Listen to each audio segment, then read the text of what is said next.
All right, ladies and gentlemen, I have a screencast here for you for the notes in terms of America getting involved in this war. Before you start this screencast, please make sure you go into the files where you found this link, download the notes, print those out, or at least get them up on a separate screen, like half a screen on your computer. Just start typing these notes in because as you use those notes, they can be very good study tools for you moving forward, all right? So please make sure if you haven't printed these out, please do so to ensure that you have the correct sheet here. Also, if you look at those notes, if you scan through and kind of work your way through those notes, you notice that I have a lot more than just today's information here. So once you're done with this information on this screencast, just keep the notes for future use, all right, for other screencasts that you will receive, all right? So let's continue here. Let's begin with the notes here. Now, last screencast on the worksheet, you saw that the United States had declared war, and that occurred on April of 1917. Now, when the United States declares war, we have to gauge, is the United States ready? Well, let's take a look at our soldiers here in terms of what we think exists, all right? Well, the United States, in terms of active soldiers that are actively in the military for war and to go fight, we have 100,000 total active soldiers, and we have the 17th largest army in the world. This is not an army that you would say is prepared to go fight a massive world war that is in Europe, all right? Also in the United States in the military at this point, there are 132,000 National Guardsmen or militia who need more training. These are the weekend soldiers. These are the soldiers that work their daily jobs. They go off to the base, their military base, their National Guard base for the weekend. They do their training. They continue to prepare for emergencies at home, or also if they need to go fight abroad during war, they just kind of prepare and do their training then. These are the National Guardsmen. All right, these individuals need more training. They are not ready to go fight. So in total, we have 232,000 soldiers that are eligible to fight, but they're nowhere near ready to serve a major purpose moving forward, all right? Especially in terms of making a dent in this war. However, General John Pershing, all right, who's the leader of American forces during this war, heads over to Europe and sees the chaos that's going on, sees the amount of damage that has been done, sees the amount of soldiers that have not made great progress in this war, and he knows that we need more troops, all right? We must have more troops. We must get them now. The United States needs to find a way to get these soldiers in uniform and overseas. The quickest way to do that, all right, the quickest way to do that is to, by the way, I'm going to move the slides here. Let's pause this video if you need to right now, but I'm going to move the slides. But the quickest way to change this is to enlist a draft. All right, this is called the Selective Service Act. Some of you might have heard the announcements over the morning announcements in regards to soldiers that are put into that are drafted. But 18-year-old men, when you turn 18 years of age, it is your duty to sign up for the Selective Service. Essentially what that does is it puts your name in a bingo wheel sort of thing. It's electronic. There's no like legit huge bingo wheel with all the names in them. But it's an electronic pool of names that if a draft were ever to happen, your name could be eligible. So that's kind of the idea behind this, to make sure that you do your duty. Never hope a draft happens, but again, this is a process the United States puts into place to make sure that it can build an army relatively quickly, all right? But the idea of the Selective Service is authorizing the drafting of young men for military service. Of the 24 million men that are eligible in the United States at this point in U.S. history, only 3 million are selected. So 1 out of every 8, which isn't terrible. It's not like every person is taken. So keep in mind too, especially those of you that are trying to get to the military service and also the Selective Service Act. If your name is in that pool of names, doesn't mean you'll be drafted. That's the that's the thing.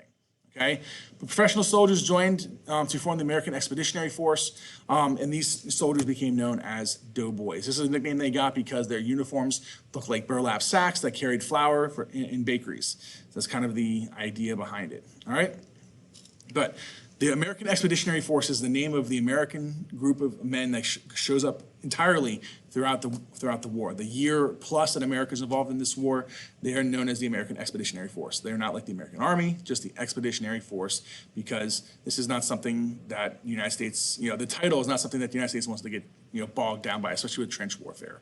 They want to be their own separate units. The training these soldiers got, again, I'm going to put these up here. I'm going to explain some of them here. But the soldiers learned how to use a bayonet. They learned to fire their rifle. They learned how to dig a trench. With the trenches and stuff like that, you see the strategies of warfare at the bottom and also the trenches themselves. The United States just learned how to dig a trench and learn how to navigate themselves in a trench and fight in a trench. But when the United States get to this conflict, they will dig no trenches themselves personally, and most of them probably will not utilize trenches for defensive purposes, especially once they start the offensive, when they go towards the enemy and start to take the war to them. All right, but using the bayonets they got were anywhere between 12 to 18 inches long. They were fixed onto the ends of their rifles, and as you can see in this image on the screen, you can see that soldiers are using the stick bundles to thrust their bayonets in once they get there, all right, once they get to that particular area. This is like a set obstacle course they had created for these soldiers to utilize their skills with their bayonets to help them kind of with hand-to-hand combat. The rifles they got were the M1 Garands. These weapons were the most accurate in the war. So the soldiers, even if you weren't a really great shot, you didn't really need to be, because the rifle, as long as you pointed it in the right direction, you kind of operated it correctly, it was fairly accurate, all right?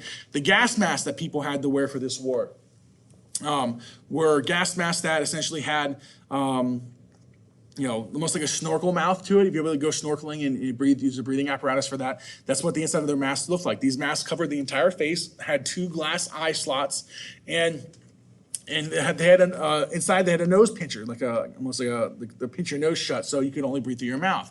When you breathe through your mouth, through that mouthpiece, it went through a hose, which went down into a filter, which filtered the air of the gas, so you could still utilize and breathe and operate. And many times during their basic training, 4, 5, 6 times a day, they would sound the sirens to get these soldiers ready for gas attacks, like fake gas attacks. There was no gas fire, but after this siren went off, you had about 20 seconds to put your mask on, if not 15 seconds to put your mask on, to make sure you don't get attacked from the gas. All right. Americans also learned how to throw grenades.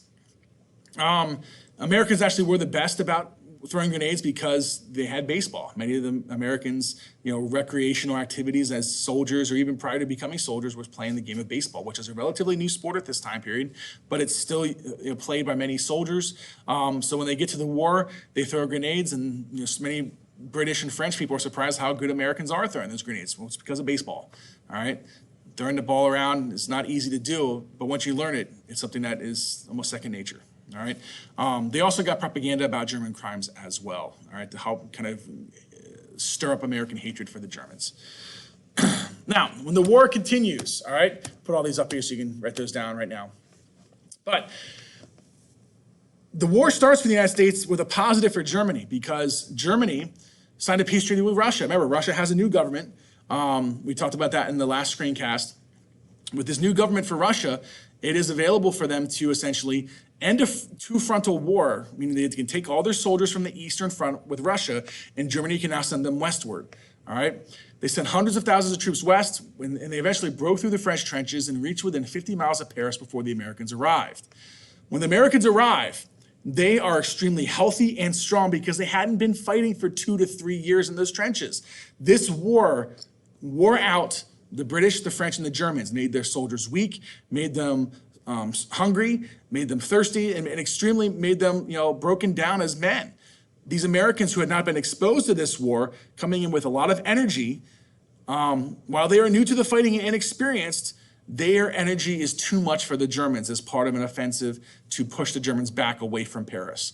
All right, so they push the Germans back to the Meuse River, they save Paris, and the Marines, specifically, dug no trenches at all. It's kind of what I told you earlier. While they did get trained on digging trenches and using trenches and fighting from trenches, many Americans did not partake in trench warfare that we saw earlier in this war. All right, and it's this that pushes the Germans continuously back towards Germany. As they continue to go towards Germany, the German commanders beg for peace. This is a great picture of the gas mask there as someone was operating through it. You can see the hose going down into the satchel there where the filter was. But the German commanders begged for peace because they wanted to dictate the terms of the peace agreement before the war went on the German soil. Now, for 2-3 years, the war had been fought in France. And the French countryside where this war was fought was completely and utterly destroyed. This place looked like hell on earth. Excuse me my language, but it's true. These trench systems, no man's land, these places were meant to completely rid you of all hope. The French felt very, very upset about this, on their land. And when the Germans wanted to end the war before it went to German soil, the British and the French said, you know what, screw you. We're going to take this war into your land and show you what a taste of your medicine is like. All right? We're not going to allow this to happen. So the Germans finally got a taste of their own medicine on their land. It wasn't nowhere near the extent of what happened in France, but at least the British and the French felt somewhat, gratified in doing that. All right. Finally, a ceasefire is signed at 5 a.m. on November 11th, not 2018, geez, what am I saying? 1918. And in this armistice is the ceasefire, which pretty much ends the war. And this November 11th holiday that is called Armistice Day will later be known as Veterans Day. We call it Veterans Day this year. In fact, this Veterans Day, the ending of World War I will be 102 years old. So just kind of give you a stance of where we are in place in a sense of that, all right? When we look at the number of deaths, before we get to the death tolls, which are in your notes here, influenza caused mass amounts of deaths throughout the world where it killed a total of 30 million people. Civilians, soldiers left the trenches with this flu. They got home, they passed it around to their families, and no one knew what to do with it. In fact, many people argued that this flu was much like what COVID is today. All right, in terms of how people reacted to it and how governments tried to stop the spread. It's very, very similar to that in terms of the spreading of it. Okay, but let's get to some of the death tolls here. So that map wasn't supposed to be there. But the death tolls are very different for Americans because we entered the war much later. We only lost 120,000 men from all causes, disease, combat, everything in general was 120,000 deaths for what Americans lost their lives for. However, there are much more deaths for European countries, almost or a little bit over 1 million per country, depending on what country you're at. France, Germany, other countries in Europe lost around 1 million. Russia lost around 2 million before they signed the peace agreement with Germany. And I believe Great Britain lost around 900,000. The total of lives lost militarily and through disease in this war, a total of 5,000 troops were lost per day. And this is a devastating number here, all right? And this is all I have for you in terms of this war, in terms of it actually ending.